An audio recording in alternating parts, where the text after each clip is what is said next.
6ஆம் வசனத்துடைய பின்பகுதியை நாம் வாசிக்க கேட்போம். தாவீது தன் தேவனாகிய கர்த்தருக்குள்ளே தன்னை திடப்படுத்திக் கொண்டான். கரங்களை தட்டி தேவனை மகிமைப்படுத்துவோமா? அல்லேலூயா. அதனாலதான் சொன்னேன், நீங்க ரொம்ப ஆசீர்வதிக்கப்பட்டவங்க, நீங்க பாக்கியவான். ஏன் அர்த்தம் புரியுதா? எவ்வளவு சூழ்நிலை வந்தாலும், எவ்வளவு நெருக்கப்பட்டாலும் நீங்கள் நானும் ஒடுங்கி போக மாட்டோம்.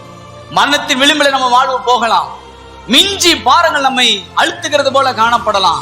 ஆனா இயேசுவின் ரத்தத்தால் மீட்கப்பட்ட பிள்ளைகள் ஒருபோதும் வெட்கப்பட்டு போக மாட்டாங்க, ஒடுங்கி போக மாட்டாங்க. அவ்வளவு மரணத்தின் பாதையிலே, மரண இருளின் பள்ளத்தாக்கிலே நடந்தாலும் கர்த்தர் கூட இருக்கிறாங்கிற நிச்சயத்தோடு நடப்போம். விழுகிறது போலதான் இருக்கும், அழிந்து போகிறது போலதான் இருக்கும். ஆனா ரட்சிக்கப்பட்ட தேவ பிள்ளை ஒரு நாள் அழிந்து போக மாட்டான், விழுந்து போக மாட்டான். இயேசுவின் நாமத்தில் பனைமரத்தை போல செலுத்தி நிற்பான். எத்தனை விசுவாசிக்கிறீங்க?